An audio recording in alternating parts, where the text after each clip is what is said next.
What's going on with your gang? Today we got this killer orca. This dismembered. My bad. Fucking division here. Dismembered three people in front of audience at Seaworld. At Seaworld, whoa, that's crazy. What the fuck? This gotta be recent or something. Damn, three people in front of an audience. Imagine being a kid. Oh yeah, I love whales. Yeah, I love whales. And then the whale just ripping people apart. You just like, you don't love whales no more. But we gonna get right up into this video. In today's episode, See us seeing my other videos. I already know that's why I went wrong. a captive orca develops a habit of killing people who enter its pool. Two trainers and one member of the public are savagely killed by the captive killer whales, with one attack taking place in front of hundreds of people in the audience. Hit that like button and subscribe right now. These are the 3 fatalities performed by Tilikum the orca. Welcome to Final Affliction. Working with animals is always a dangerous job to do. Even the most seemingly harmless animal, such as a dog, could turn around and bite their trainer should they feel threatened or in danger. With how difficult it is to get away from an enraged animal, it is even more difficult to swim away from one, something that Keltie Byrne discovered the hard way. We have all probably heard of Sealand, an American theme park in Canada. The park is home to a variety of different marine mammals, including orcas, sea lions, and dolphins, to name a few. All of these animals are expected to put on shows for crowds of people multiple times a day and have personal trainers who teach them all of the tricks they need to know. There has been much controversy over Sealand throughout the years, but the most controversial topic of all centered around one of the park's killer whales, a male called Tilikum. Tilikum had originally lived in the wild with his pod. However, when he was just 2 years old, he was ripped away from his pod off the coast of Iceland. He was transferred to a holding tank at a marine zoo in Iceland, where he spent almost a year caged in a tiny concrete tank. The tank was so small that all Tilikum could do was swim in circles or float still on the surface of the water. The life that he suddenly found himself in was nothing like the one that he had been living in the ocean, with wide open spaces and a family around him. Eventually, in 1984, the whale was transferred to the rundown Sealand of the Pacific, a marine theme park on Vancouver Island. It was here that the young male met 2 older female orcas called Haida 1 and Nootka 4. He was housed with these other whales. However, it wasn't a pleasant stay. In the wild, female orcas are at the top of the social structure in a pod, so with 2 in the same tank, they were always fighting for dominance. This led to Tilikum being attacked by the females whilst held in a tiny 26-foot wide metal pool for 14 hours a day. Things got so bad for the young male that he was eventually separated from the females and put in a medical pool. It turned out that he had developed stomach ulcers from the stress of living with the females. Despite the controversy surrounding the male whale, he was actually described as youthful. Them bitches was making that nigga stressed. Damn, even as a fish. Energetic and eager to learn by trainers at the park.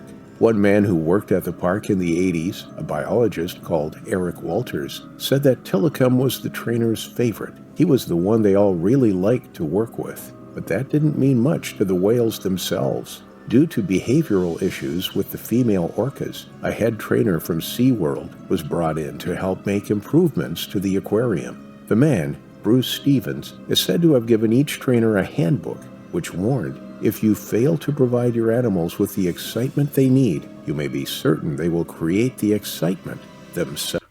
We are always going to be connected. You will always be my best friend. The motherfucker is not exciting though. Eric was thrilled at this development, as he thought that it meant that the whales would get better living conditions and would be treated better, but he was sadly mistaken. The biologist once compared Sealand to McDonald's, saying that it was not good for an intelligent animal to simply do the same thing day after day. It wasn't long until Bruce's warning about animals entertaining themselves became true. The orcas had become so bored and angry at their situations that they began attacking anything that got into the water. In May 1989, Eric Walters quit his job at Sealand and wrote a scathing letter to the Canadian Federation of Humane Societies, highlighting the safety concerns he had about the aquarium. He ended his letter with a chilling warning, claiming that sooner or later someone was going to get seriously hurt. And on February 20th, 1991, his warnings became a reality.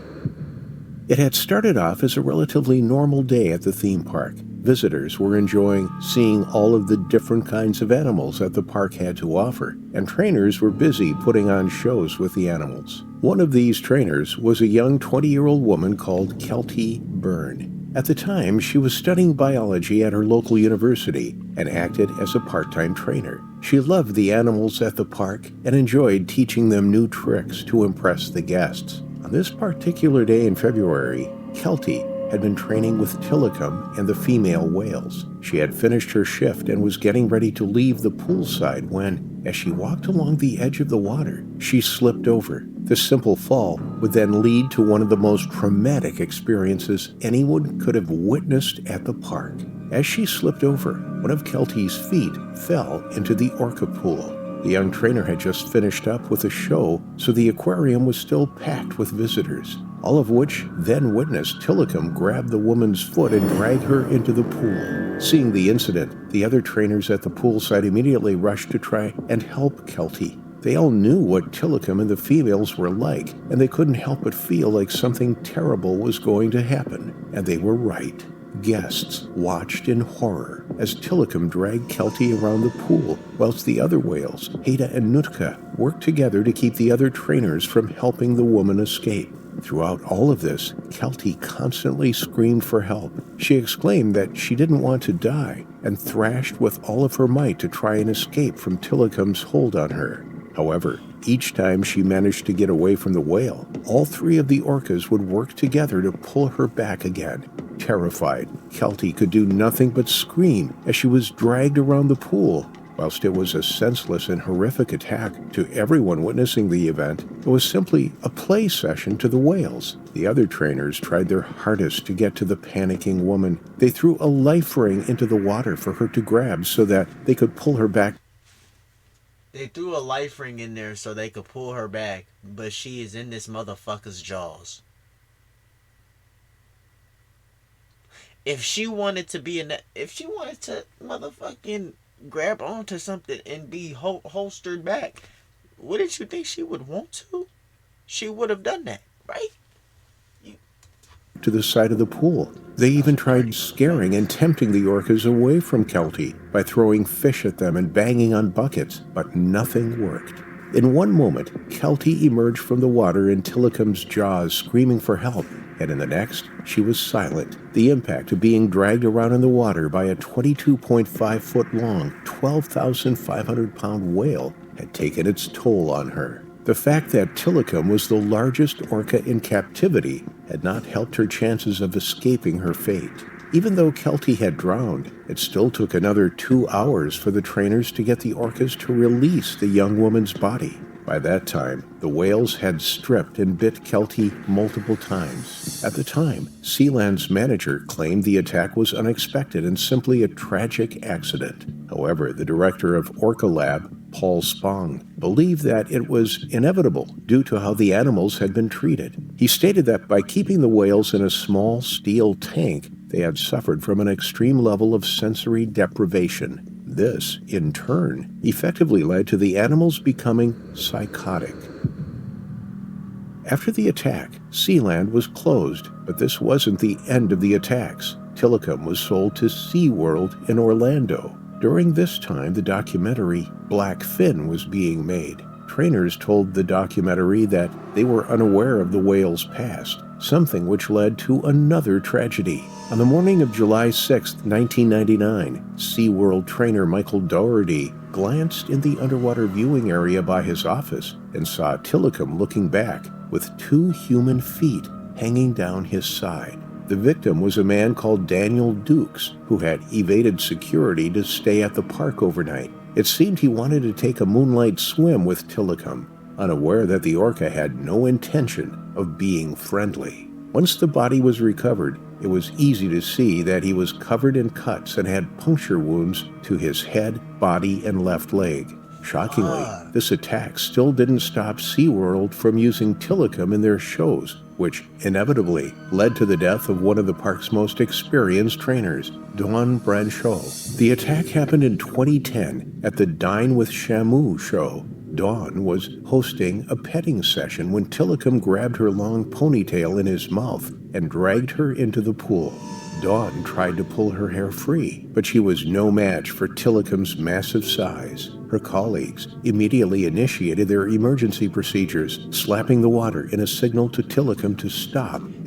They should have been either gave that damn animal, that damn fish back to the ocean, or off that motherfucker. It's killed. Like, one is too many people for a fish to not be charged. Like, not charged, but killed over. You feel me? Like, what the fuck? And dropping a weighted net to try and separate the whale from the woman, but Tilikum paid no attention to them. At one point, Dawn managed to break free from the whale's grip and swam to the surface of the water, but Tilikum was not going to let her get away. The male orca slammed into Dawn, clamping his jaws around her torso, and began shaking her violently. Even when trainers were able to get Tilikum onto the medical lift and out of the water, he still refused to let Dawn go. Her colleagues were then forced to pry the orca's jaws open to pull her body out. She had been scalped and dismembered and had almost every bone in her body broken before being drowned. The incident was put down as a training accident,